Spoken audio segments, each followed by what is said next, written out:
প্রভু কি তাহলে যে হরি নামের ধ্বনিতে আমরা সবাই এক হতে পেরেছি, সেই হরি নাম একটু করা যাবে?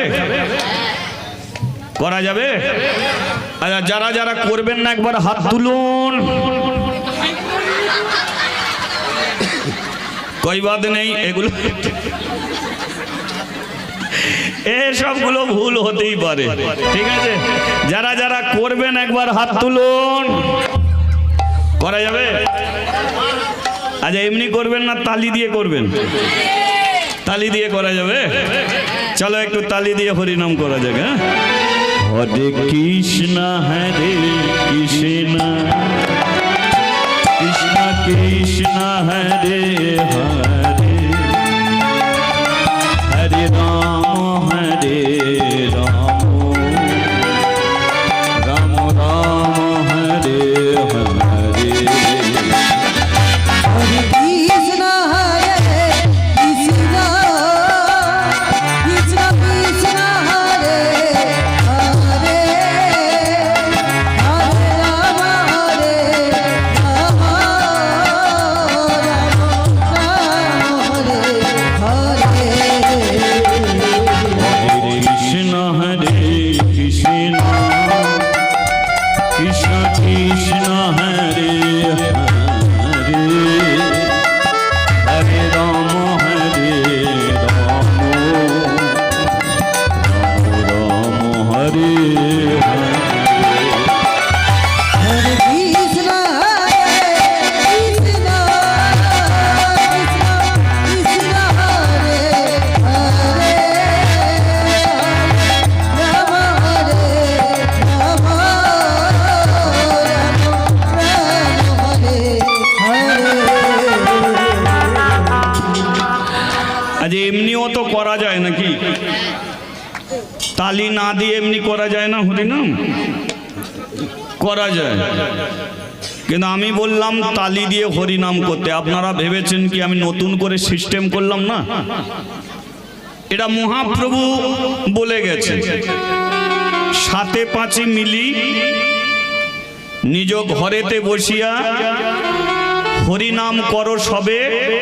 পরেরটা কি? তার নিশ্চয় এটা আমার কথা নয়, মহাপ্রভু বলে গেছে হাতে তালি দিয়ে হরিনাম করতে। কিন্তু আমার কাছে প্রশ্ন হলো, মহাপ্রভু কেন বলে গেল তালি দিয়ে হরিনাম করতে?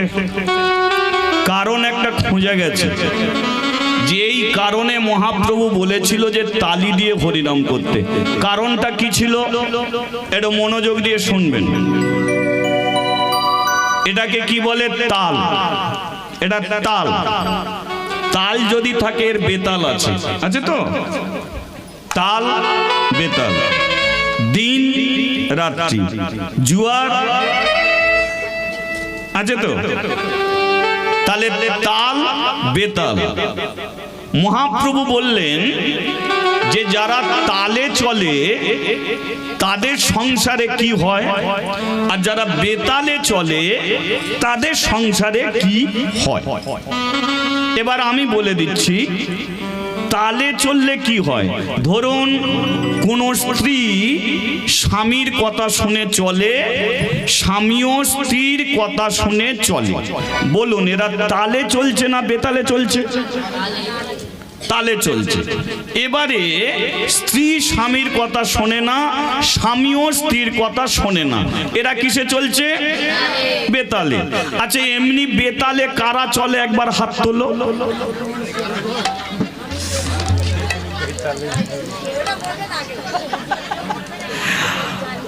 তার মানে আমরা সবাই তালি চলি। হ্যাঁ, কি আমরা তালি চলি তো? যাই হোক, এখন আপনারা হাত তুললেন না মানে আমরা সবাই তালে চলছি। এবার বেতালে স্ত্রী স্বামীর কথা শোনে না, স্বামীও স্ত্রীর কথা শোনে না, কি হবে? এরা দেখবেন এক বিছানায় শুয়ে থাকবে, দুজনে মুখ ঘুরিয়ে পড়ে থাকবে। কেন? এরা বেতাল। এদের সংসারে শান্তি হবে কি? হবে না। আর যারা তালে চলছে জানবেন ডাল ভাত খেয়েও শান্তিতে থাকবে। তাহলে মানুষ তালে যদি চলে টাকা পয়সার বেশি দরকার পড়ে না, ডাল ভাতেও শান্তি হয়। আর বেতালে যদি চলে 10 তলা বিল্ডিং হলেও শান্তি পায়। তাহলে আমাদের প্রতিটা মানুষকে তালে চলতে হবে। এবার এখানে যে আমরা বসে আছি, মহাপ্রভু বললেন তালি দিয়ে হরিনাম কর। তাহলে আমরা কার সঙ্গে তাল মেলাবো সেটাকে বুঝে রাখতে হবে। দেখবেন কার সঙ্গে তাল মেলাবো না, আমরা এখানে যতজন বসে আছি আমাদের তাল মিলিয়ে চলতে হবে ভগবানের সঙ্গে, কারণ আমরা ভক্ত। তাহলে স্ত্রী যদি স্বামীর সঙ্গে তাল মিলিয়ে চলে, তাহলে এই স্থানে ভক্ত মানুষ কার সঙ্গে তাল মেলাবে? ভগবানের সঙ্গে। কি তার সঙ্গে তো কানেকশন জুড়তে হবে। কানেকশন না হলে আলো জ্বলবে? এই যে আলো জ্বলছে, দুটো তার এসে কানেকশন হয়েছে তাই আলো জ্বলছে। যদি উল্টো পাল্টা কানেকশন হয় আলো জ্বলবে? জ্বলবে না। এবার ভগবানের সঙ্গে কানেকশন ছেড়ে দিয়ে কোনো মানুষ যদি চোরের সঙ্গে কানেকশন করে, বলুন তার জীবনটা কি হবে? ভালো হবে না খারাপ হবে? খারাপের দিকে যাবে। কেউ নেশা করে সঙ্গে কানেকশন জুড়েছে, সে কি হবে? নেশা করাবে।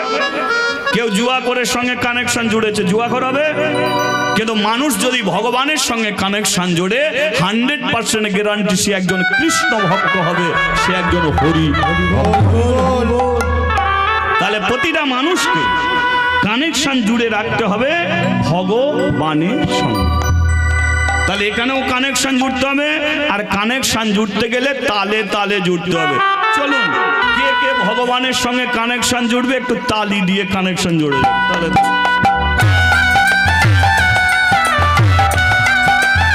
হরি বল হরি বল।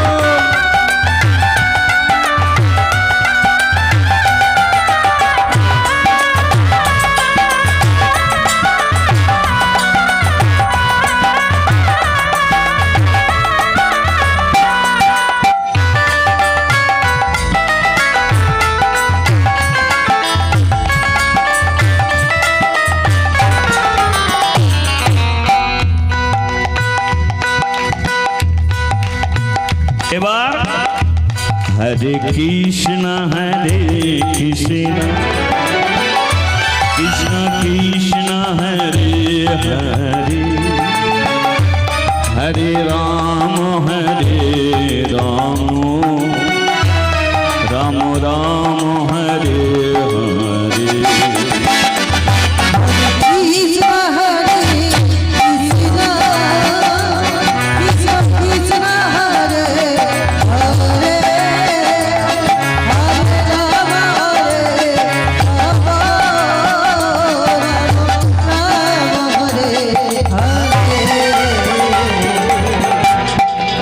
মহাপ্রভু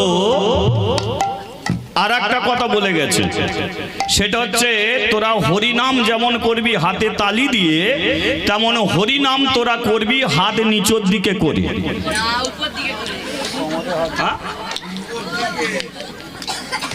উপর দিকে করবি? ভুল বলে ফেললাম। ও আচ্ছা, উপর দিকে যদি করে তাহলে কি আমাদের একটু উঠবে হাত উপরে? ও হরে কৃষ্ণ কৃষ্ণ কৃষ্ণ হরে হরে, হরে রাম রাম রাম হরে হরে। হরে কৃষ্ণ হরে হরে, হরে রাম হরে রাম, রাম রাম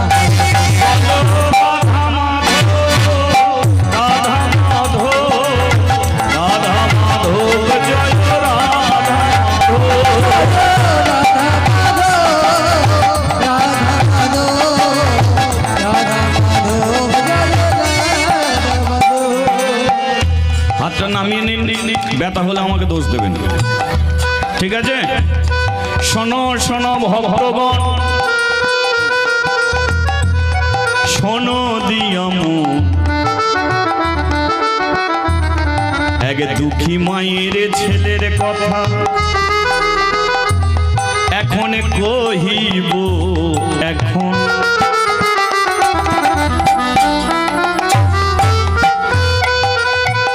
দেবদাস নাম তার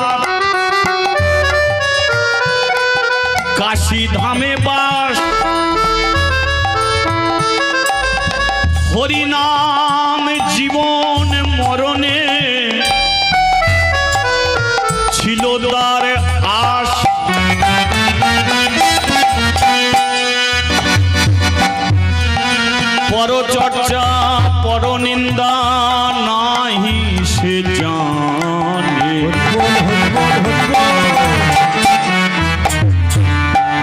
দিবানিশি বদনেতে হরি নাম গাহে। হরি হরি বল গৌর হরি বল, হরি হরি বল সবে গৌর হরি বল।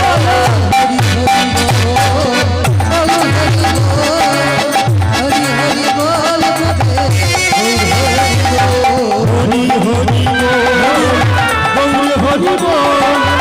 হরি হরি বল বলিয়ে রাধা মাধবে কি। আচ্ছা একটা কথা আপনাদের বলি, এখন 1 টাকায় আপনি কি জিনিস পাবেন বলুন? 1 টাকায় লজে না আছে? আজ 1 টাকায় লজেস ছাড়া আর কিছু জুটবে?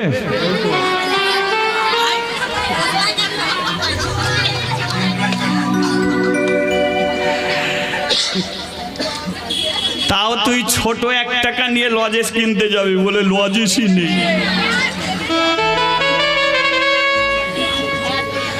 তবু বড় 1 টাকা 2-1 জন নেয়, ছোট 1 টাকা। আজকে যে লীলা আপনারা শুনবেন, যে 1 টাকায় তেল নুন ডাল সবজি কিছু পাওয়া যায় না, কিন্তু 1 টাকার বিনিময়ে ভগবানকে পাওয়া যায়। 1 টাকার বিনিময়ে ভগবান পাওয়া যায়। 20,000 টাকা খরচ করে আমি বৃন্দাবনে যাবেন, কিন্তু 1টা টাকা জীবনে কোনোদিন যদি সৎ ব্যক্তিকে দান করে,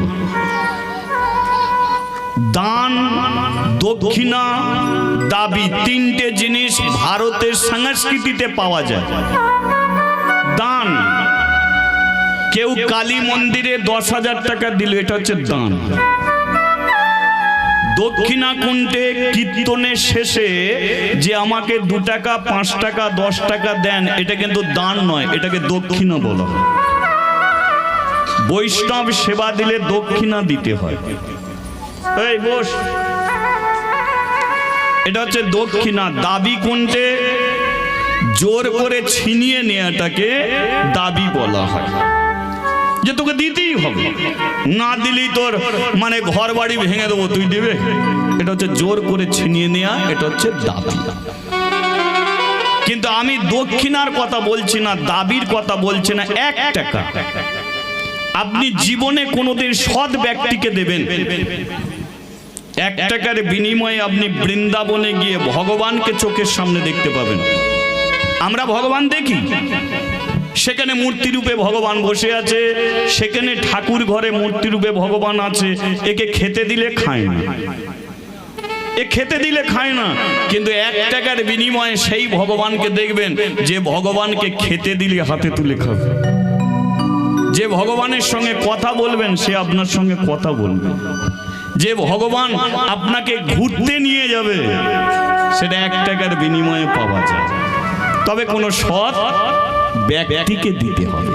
এবার দেখুন সৎ অসৎ কি, আপনি জানবেন কি করে সৎ ব্যক্তিকে অসৎ ব্যক্তিকে? আমার মতো কীর্তনিয়া ঠকে যায়, আমি পর্যন্ত বুঝতে পারি না। একদিনের ঘটনা, আমি কলকাতা থেকে কীর্তন করে ফিরছি, গাড়িটা আমার দাঁড়িয়ে গেছে, দেখি একজন স্ত্রী তার স্বামীকে কাঁধে করে নিয়ে ভিক্ষে করছে। আমি জিজ্ঞাসা করলাম, মা যাকে কাঁধে নিয়েছো এটা কে?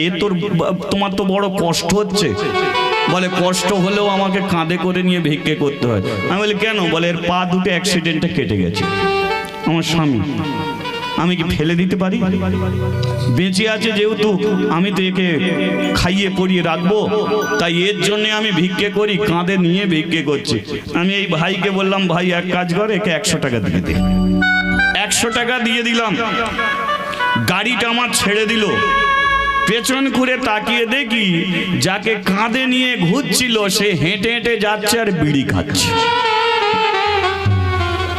আমি বলি এ তো গাদা ঠকানো, আমাকে ঠকিয়ে দিল। বলুন এ সৎ ব্যক্তি? ওকে 5,000 টাকা দিল আপনার মঙ্গল হবে না, হবে কি? এবার 1 টাকা না, আপনি একটুখানি কাপড় ছেঁড়া কোনো সৎ ব্যক্তিকে দিয়ে দেবেন, তার বিনিময়ে লরি লরি কাপড় আপনি পেয়ে যাবেন। দৃষ্টান্ত আছে মহাভারতে।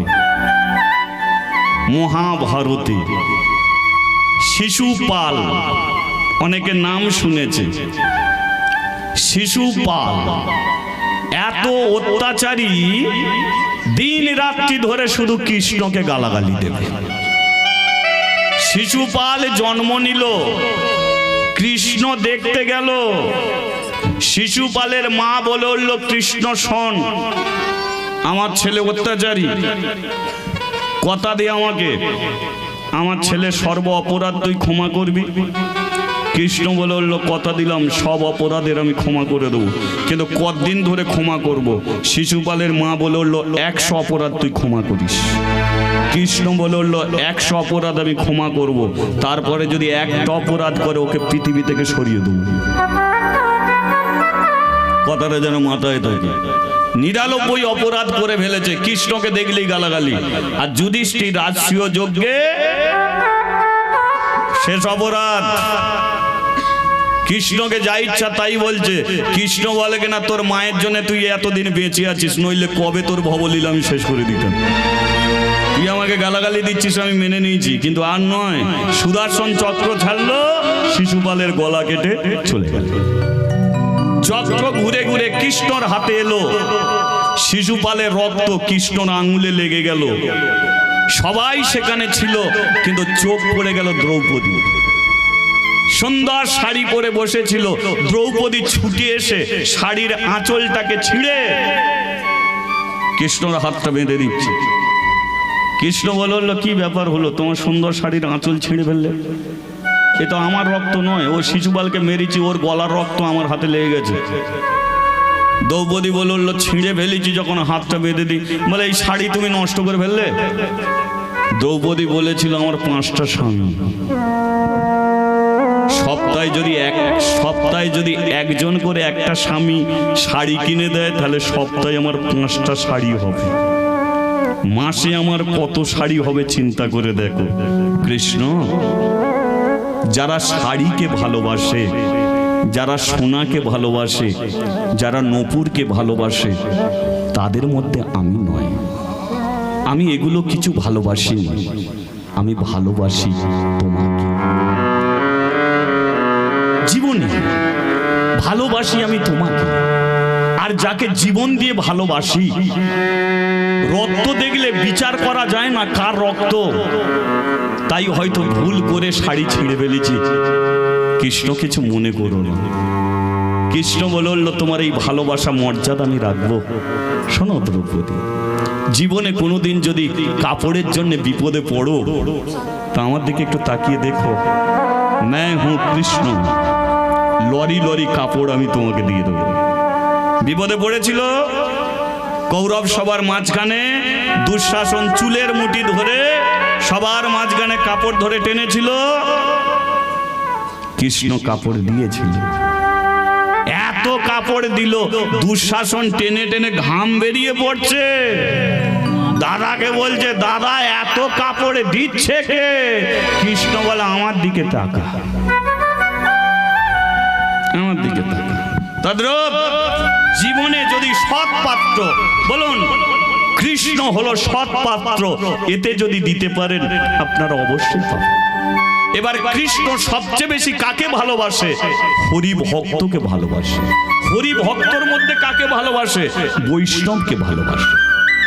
বৈষ্ণব, কোন সৎ বৈষ্ণবকে যদি 1 টাকা দেন, সেই 1 টাকা দিলে বৈষ্ণব যদি আশীর্বাদ করে, সে আশীর্বাদ আপনার ফলবেই ফলবে।